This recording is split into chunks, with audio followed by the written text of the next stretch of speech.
1145. In this year, says a contemporary, Robert of Torigny, the people of Chartres began to drag carts harnessed to their own shoulders, laden with stone and wood and other provisions for the building of the new church.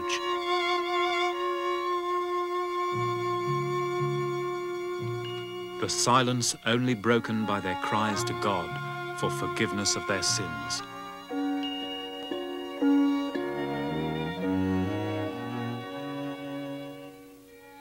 The story of the cult of carts takes us to the heart of one of the most remarkable periods in the art of the West, the age of the Gothic cathedrals. And of all the churches built then, one has come to stand for all the rest, Chartres.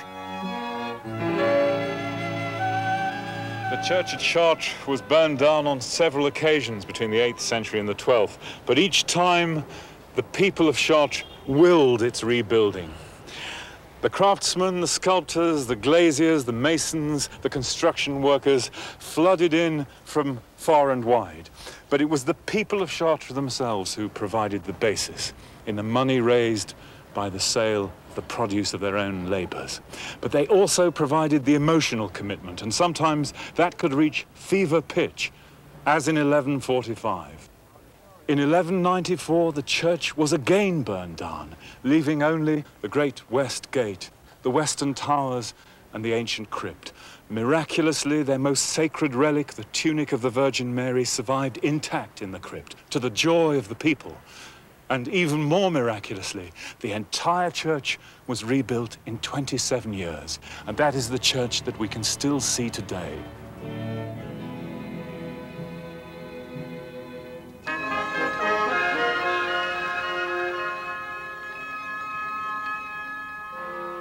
Now, what the cathedral meant to the people who lived in these streets in the 13th century is very different from what it means today.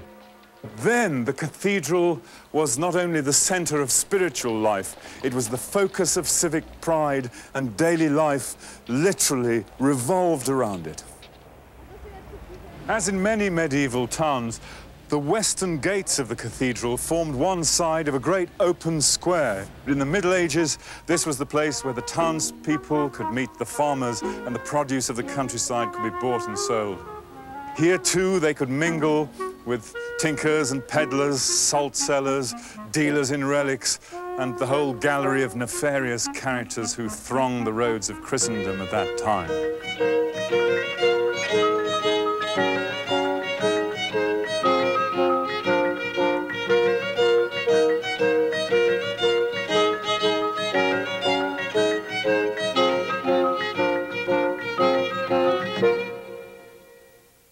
The important rituals of people's lives centered in the church. In the church, the infant was baptized, the young were married, and prayers were offered for the souls of the dead. The tremendous outpouring of skill, labor, and faith represented in the age of Gothic cathedrals needs to be understood in the light of the great changes happening in Western Europe between 1100 and 1300. And the most important of these was a dramatic population boom. As Europe grew more stable and more prosperous, men and women seemed to have married younger and had bigger families. As a result, the population of the West increased threefold in those 2 centuries, and in the richest parts, up to tenfold. Hundreds of new towns were founded, and the old ones thrived as local and long-distance trade flourished. At the same time, there were new intellectual impulses, evidenced best of all in the founding of the great universities, Paris, Oxford, and Cambridge. And inside the church, great scholars, such as Peter Abelard, attempted to wrestle afresh with those eternal problems of the relationship between the rational and logic and faith. So everywhere there was a sense of change.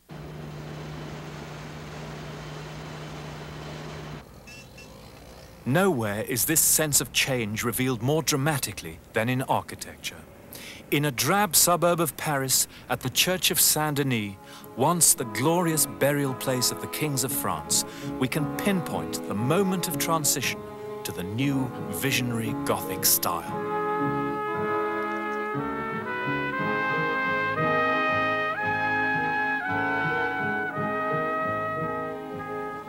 It's very rare in the history of Western architecture when we can see a new style born in a new place in one monument at a very specific moment in time. But such is the case here, where for the very first time the Gothic style was created. William Clark is an art historian who has made new contributions to our knowledge of Saint-Denis and Chartres. The new style of architecture is characterized by these tall, thin columns, their foliage capitals that lift up the now even ceiling height, a network of pointed arches and rib vaults. These things had been used before, but what's new, indeed unique here at Saint-Denis, is the new sense of the organization of the space. The divisions are now played down in favor of an overall unified space that flows from one side of the building to the other. The differences from Romanesque architecture are clear. Romanesque architecture had massive, heavy, thick walls and divided spaces. Here at Saint-Denis, the divisions between units, like the walls between the radiating chapels, have simply disappeared in favor of this vast expanse of space that seems to float around us. And it's filled with light.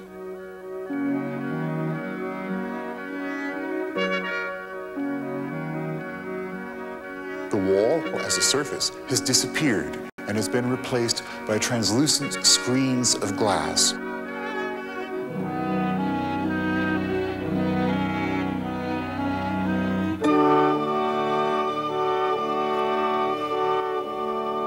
All this was due to the influence of one of the most extraordinary people in 12th century France, the man who conceived the new building, Abbot Suger of Saint-Denis. Suger believed that the light flooding the choir through the stained glass windows becomes divine light, a revelation of the Spirit of God. Thus it was possible, he said, to create in a church a strange region of the universe suspended between earth and heaven.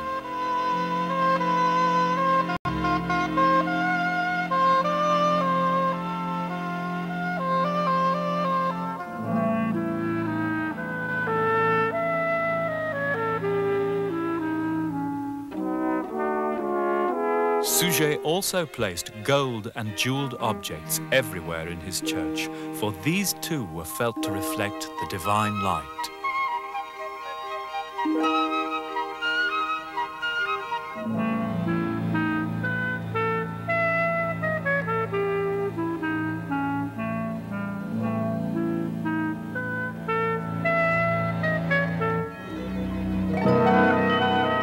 In June 1144, Suger consecrated the new choir at Saint-Denis in the presence of the King of France, his nobles, and the chief archbishops and bishops.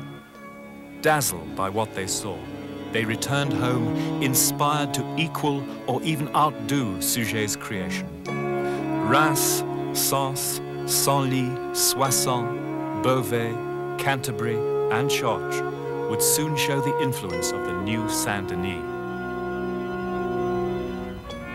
The medieval cathedral was the focus of popular pride and intense rivalry, for the prestige and importance of a town was determined to a large extent by the size and height and beauty of its cathedral. This rivalry pushed church spires to unprecedented heights. The spire of Chartres would extend beyond the top of a 30-story skyscraper. A 40-floor skyscraper would be needed to surpass the spire at Strasbourg. The dimensions of the cathedral at Amiens made it possible for the entire population of the city, some 10,000 people, to attend one ceremony. But it was in the height of the vaulting that the most intense competition reigned. When the vaulting of Notre Dame in Paris achieved a height of 108 feet, Chartres rose 121 feet above the ground. Reims then surpassed this with 125 feet.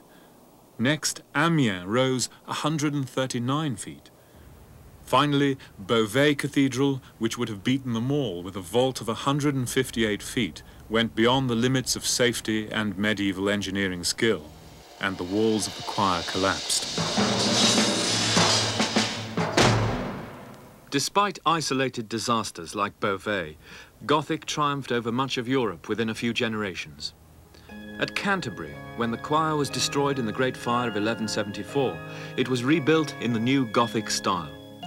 England was the first to adopt the Gothic. Not surprising in a country with close dynastic and historical links with France.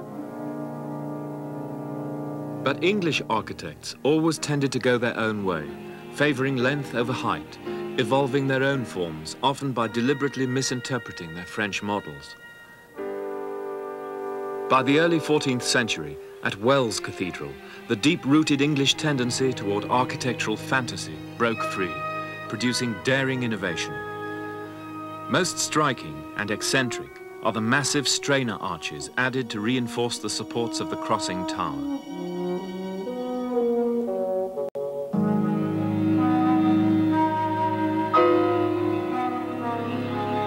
And that most notable of English contributions to Gothic, the elaborately patterned vault with its delicate tracery of stone.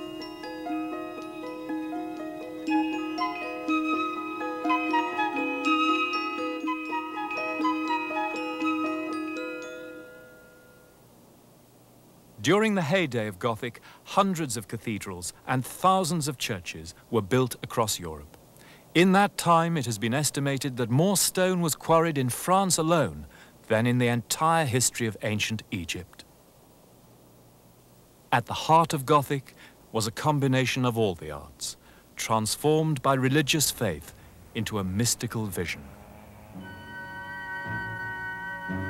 And it is at Chartres that these elements are felt to have achieved their greatest harmony. The west front of Chartres, the so-called Royal Portal, is the only group to survive the calamitous fire of 1194.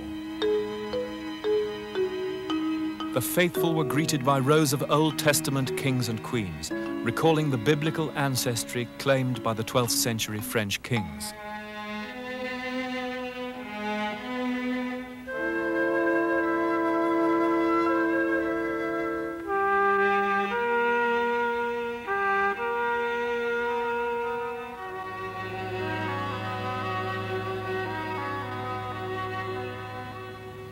These Old Testament prophets and kings and queens give us a very clear sense of the new relationship between sculpture and architecture. They stand away from their architectural background. They float serenely in space, touching neither the bottom nor the top. Their lines are dictated by those of the architecture behind them, thus their tall, slim, and vertical proportions. But they are at the same time remarkably free from their architectural constraints. At once majestic, dignified, but no longer remote. They're very human and approachable in their facial expressions and their emotions.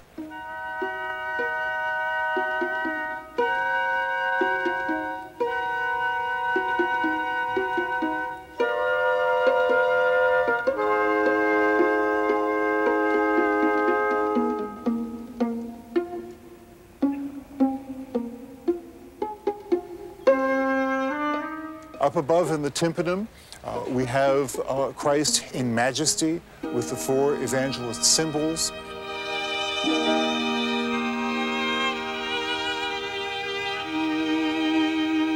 With the elders of the apocalypse and angels, a majestic vision symbolizing, in fact, the promise of salvation.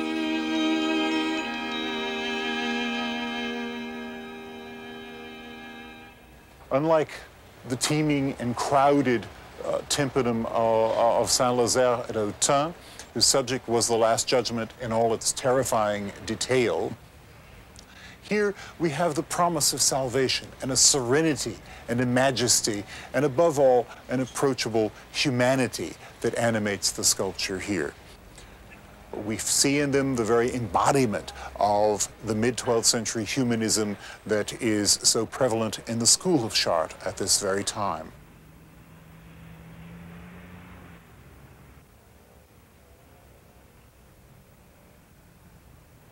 One of the most exciting things that happens at Chartres is that you can move from the west front to